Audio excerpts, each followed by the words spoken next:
मैं doctor Radha Mohan Singh, associate professor, department of commerce, GB college Ramgarh में कार्यरत हूँ। आज हम लोग B Com part 2 honour 4th paper specialised accounting का अध्ययन करेंगे। इसमें हमारा टॉपिक है वैल्यूएशन ऑफ गुडविल। इसका थ्योरी पिछले क्लास में हम लोग चर्चा कर चुके हैं और आज हम लोग इसके प्रैक्टिकल प्रॉब्लम्स की चर्चा करेंगे, अर्थात इसके न्यूमेरिकल्स की कैसे बनाया जाता है, तो या हम कैलकुलेशन कैसे करते हैं गुडविल का। इसका थ्योरी तो हम लोगों ने पिछले क्लास में पढ़ा है, तो आज हम लोग इसके प्रैक्टिकल एस्पेक्ट को देखेंगे। उसके लिए जैसा कि हम लोगों ने देखा था कि गुडविल के कैलकुलेशन के लिए कई मेथड होते हैं, तो उस मेथड के आधार पर कुछ फार्मूलाज हैं। आज उसके फार्मूला की चर्चा सबसे पहले हम लोग करेंगे, क्योंकि कोई भी कैलकुलेशन करने के लिए फार्मूला की आवश्यकता पड़ती है। तो ऐसी स्थिति में हम लोग जो है आज जो इसके इम्पोर्टेंट फार्मूला हैं जो गुडविल के कैलकुलेशन के लिए, उसको हम लोग देखें। तो पहला है सिंपल एवरेज प्रॉफिट मेथड।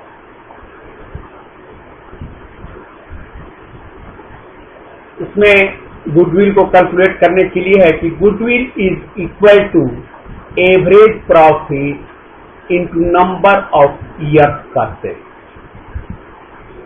जो हमारा एवरेज कई साल का जो प्रॉफिट होगा उसको जोड़ देंगे, उतने साल से भाग दे देंगे, तो वो हमारा निकल जाता है एवरेज प्रॉफिट। और उस एवरेज प्रॉफिट को जितने ईयर के परचेज पर दिया रहेगा हमारे क्वेश्चन में, उससे गुणा कर देंगे तो हमारा निकल जाएगा simple average profit.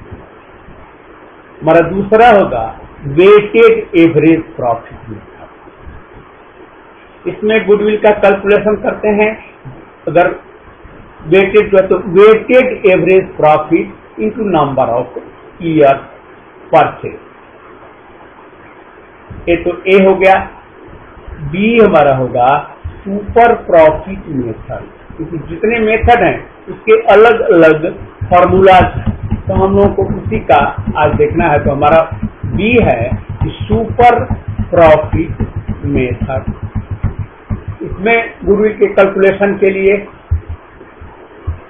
Goodwill is equal to super profit into number of year purchase. इसमें भी वही है, लेकिन सुपर प्रॉफिट कैसे कैलकुलेट करेंगे इसको देखना है। तो super profit is equal to actual average profit minus normal profit.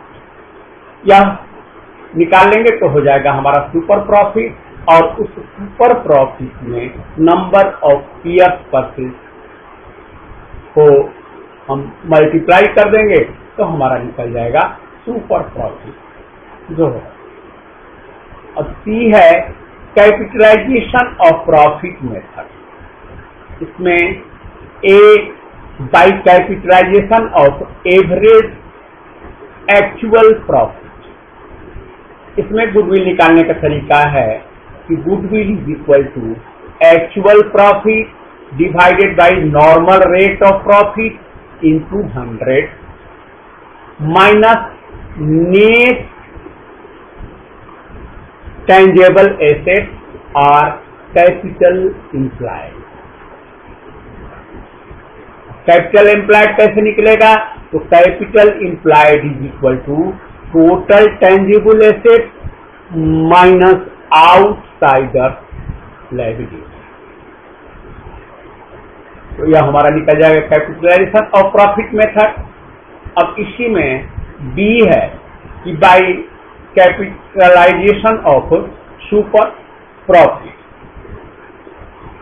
इसमें गुडविल निकालने का तरीका होता है इसका फॉर्मूला है कि super profit divided by normal rate of profit into 100।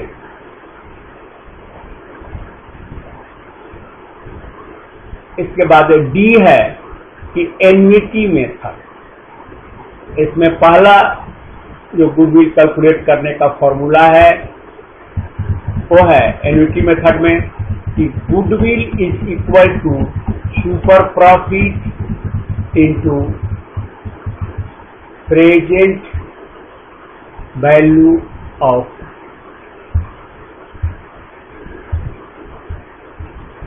₹1 as per annuity table. जो भी एन्युटी टेबल में ₹1 का कीमत दिया होगा उससे गुना कर देंगे सुपर प्रॉफिट में, तो हमारा गुडविल का कैलकुलेशन हो जाएगा। इसमें दूसरा गुडविल निकालने का तरीका, उसका फॉर्मूला है कि सुपर प्रॉफिट इंटू 1 PV बटा में एन्युटी ऑफ ₹1।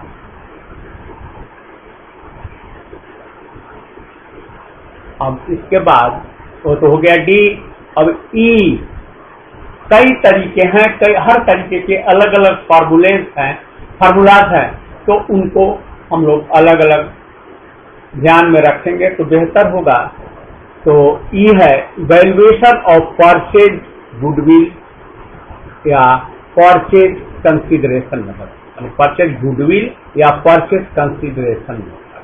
इसमें है कि goodwill is equal to purchase price of business minus net worth of asset, यानी जितना का हमारा परचेज प्राइस होगा और जो हमारा एसेट का नेट वर्थ, जो शुद्ध जो उसका मूल्य होगा, यानी उसका जो अधिक होगा वह गुडविल होगा। तो यही तरीके हैं। क्योंकि मैंने गुडविल के कैलकुलेशन में ये जो जितने भी फार्मूलाज हैं इनका इस्तेमाल होता है, इसलिए मैंने सोचा कि पहले आपको फार्मूला बता दें और इसके बाद तब हम लोग इस प्रॉब्लम को सॉल्व करेंगे। तो अब चूंकि सारा फार्मूला हम लोगों ने जान लिया, तो अब इसका प्रॉब्लम हम लोग सॉल्व करें। इसमें सबसे पहले हम लोग सॉल्व करेंगे प्रॉब्लम 2 को, क्योंकि 1 जो है उसका बहुत छोटा है। तो ऐसी स्थिति में हम ये जो हमारी किताब है वो है SBPD का पब्लिकेशन का है। इसमें डॉक्टर SK सिंह और डॉक्टर RU सिंह के द्वारा लिखी गई है, अर्थात के ऑथर हैं डॉक्टर SK सिंह। तो इसी किताब का प्रैक्टिकल प्रॉब्लम नंबर 2 और इसका हम लोग सॉल्यूशन कर रहे हैं। तो हम लोग देखते हैं। अब इसमें है कि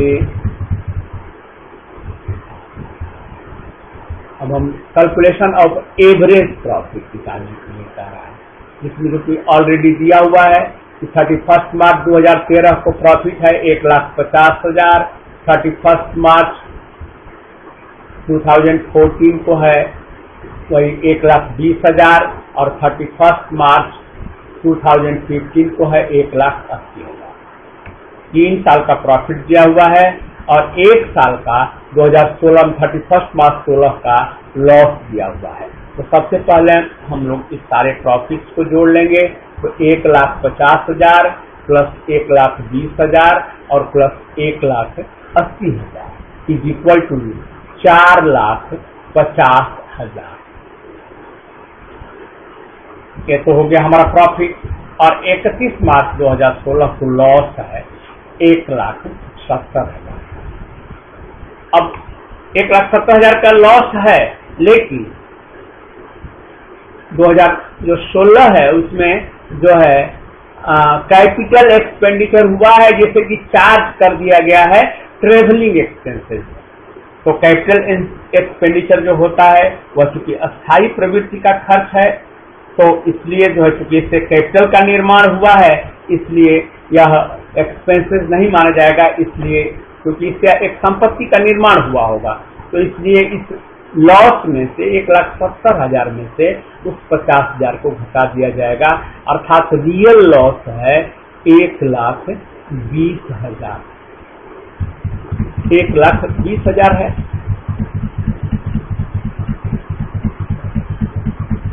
अब इसके बाद हम लोग देखेंगे एट डिप्रिसिएशन ऑन मोटरसाइकिल। एक मोटरसाइकिल इसने खरीदा है जिस पर कि 20% डिप्रिसिएशन है और उसका कॉस्ट है 50,000। तो 50,000 का 20% हो गया 10,000। तो हमारा पहले आया था लॉस जो था, क्योंकि 1,70,000 में जो कैपिटल एक्सपेंडिचर था 50,000, उसको हम लोगों ने घटा दिया, तो हमारा लॉस था 1,20,000। अब उसमें 10,000 डिप्रिसिएशन का हम जोड़ देंगे, तो हमारा लॉस हो जाएगा 1,30,000। तो अब जो है 1,30,000 को हम लोग उसमें से घटा देंगे 4,50,000 में से, क्योंकि पहले प्रॉफिट हमारा 3 साल का आया था 4,50,000। तो उसमें से जब हम 1,30,000 घटाएंगे तो हमारा प्रॉफिट होगा 3,20,000। अब हमारे पास एकत्र हो गया सारा जो हमें मटेरियल चाहिए। अब हम फॉर्मूला के आधार पर गुडविल का कैलकुलेशन करेंगे। तो adjusted average profit is equal to total adjusted profit divided by number of year. तो हमारा लॉस घटाने के बाद जो हमारा प्रॉफिट था वो 4,50,000, उसमें हमने घटाया 1,30,000, हमारा प्रॉफिट हो गया। जो एडजस्टेड एवरेज जो हमारा प्रॉफिट है वो है 3,20,000। उसको चूंकि नंबर ऑफ ईयर्स है 4, क्योंकि 3 साल तो प्रॉफिट हुआ है और 1 साल लॉस हुआ है, तो हमारा 4 नंबर ऑफ ईयर्स है, तो उससे 3,20,000 को हमने 4 से भाग दे दिया, तो हमारा आ गया 80,000। अब हमारा गुडविल हो गया। जो गुडविल हम निकालते हैं हमारा ये तो हुआ हमारा 80,000, जो है क्या हो गया, ये एडजस्टेड एवरेज प्रॉफिट हुआ हमारा, क्योंकि प्रश्न में कह रहा है 2 इयर्स परचेज। तो जैसा कि हम लोग जानते हैं कि जो परचेज का जितना ईयर होता है उसको हम लोग जो प्रॉफिट होता है, एवरेज प्रॉफिट होता है, उससे हम लोग गुणा कर देते हैं। तो यहाँ हमारा एडजस्टेड एवरेज प्रॉफिट आया है 80,000, 80,000। तो हमने फॉर्मूला लगाया कि goodwill is equal to adjusted profit या adjusted average profit into number of years purchase is equal to ₹80,000 into 2 is equal to ₹1,60,000। यही हमारा आंसर हो गया। अब चूंकि क्लास में तो हम लोग सीधे पूछते थे कि एनी प्रॉब्लम, अब यहाँ तो तत्काल तो एनी प्रॉब्लम पूछने से भी मुझे कुछ नहीं आपका रिएक्शन मिलने वाला है, इसलिए पुनः मैं आपको एक बार याद दिला दूं कि यदि कोई कंफ्यूजन हो तो आप कमेंट के माध्यम से हमसे इंटरेक्ट हों, जुड़ें और अपने कंफ्यूजन को दूर करें। धन्यवाद।